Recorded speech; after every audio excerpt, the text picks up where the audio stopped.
fuck my love. You might fuck my love. You might call my love. Love gon' set me up. Bitch gon' set me up. Halo guys, ketemu lagi di channel NDW Lovers. Bocoran One Piece chapter 1037 akhirnya muncul. Tapi ternyata sepertinya janji Oda Sensei untuk mengungkap misteri buah iblis dan sosok legenda mulai dipenuhi. Di chapter 1037 kita akan diperlihatkan hal seperti itu.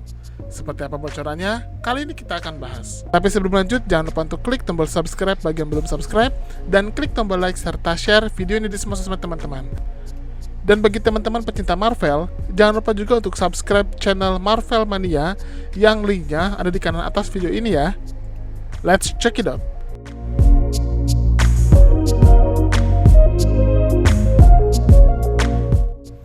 Bocoran pertama One Piece chapter 1037 dimulai dengan judul chapternya, yaitu Shorun Hake.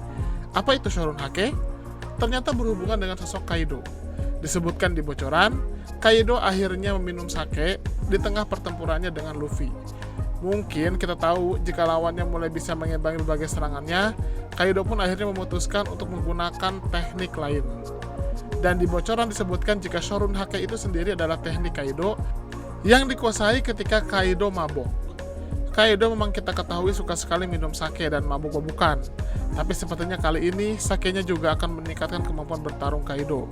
Dan layaknya teknik dewa mabuk di dunia persilatan Tiongkok yang sulit dilawan, sepertinya Kaido pun akan mengalami peningkatan kekuatan yang sangat signifikan di kondisi seperti ini. Dan ternyata mabuknya Kaido juga mempengaruhi emosi Kaido. Disebutkan di bocoran, Kaido entah mengapa merasakan perasaan sedih, marah, dan menangis.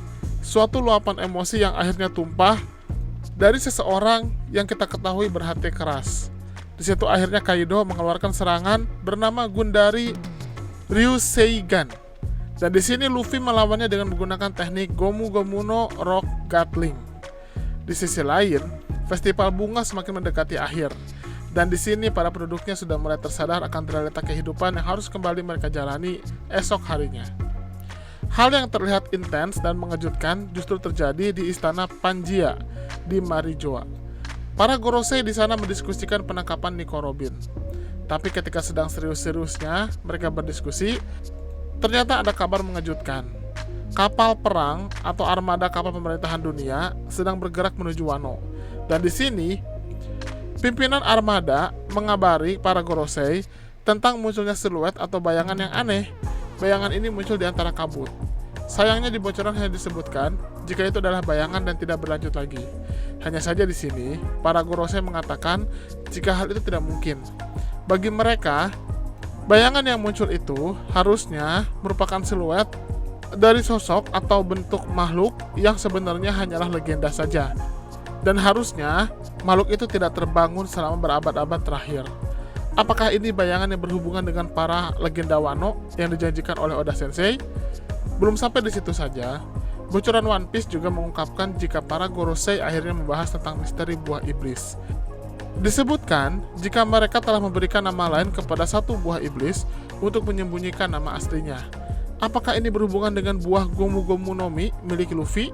Bisa jadi, karena aslinya bisa jadi mungkin buah Luffy itu bukan bernama Gomu Gomu no Mi, dan itu akan membuka kekuatan sebenarnya dari buah iblis itu.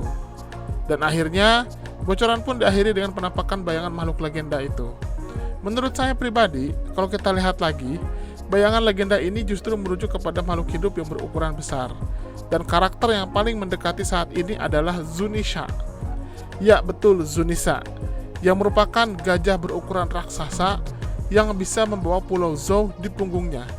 Zunisha ini adalah salah satu makhluk hidup yang berasal dari abad kekosongan, karena dia sudah berusia lebih dari 1000 tahun. Jadi bisa dikatakan, Zunisha ini adalah saksi dari apa yang sebenarnya disembunyikan oleh pemerintahan dunia. Zunisha menurut legenda dihukum oleh seseorang atas suatu kejahatan di masa lalu, di mana dia dikutuk harus mengarungi lautan seumur hidupnya. Zunisha juga sepertinya tidak bisa melakukan sembarangan tindakan tanpa izin dari orang tertentu. Pernah Zunisha menggunakan Voice of All Things kepada Kozuki Monosuke agar dia bisa menghancurkan kapal bajak laut di bawah komando Jack. Setelah Momonosuke memberikan izin, barulah dia menghancurkan armada itu dengan sekali hantam. Zunisha juga sepertinya terus berjalan ke suatu tempat. Dan kalau kita lihat fakta yang sudah disampaikan tadi, ada kemungkinan Zunisha ini punya hubungan dengan klan Kozuki dan juga dengan Wano Kuni. Jadi kemunculan Zunisha di Wano inilah yang ditakuti oleh para Gorosei. Atau mungkin bisa jadi itu adalah karakter lain yang juga berhubungan dengan abad kekosongan seperti Zunisha. Dan karakter lain ini berpotensi membuka misteri yang selama ini masih belum terpecahkan. Nah, itulah bocoran sementara One Piece chapter 1037. Bagaimana menurut teman-teman? Silahkan berikan komentarnya di kolom komentar. Terima kasih.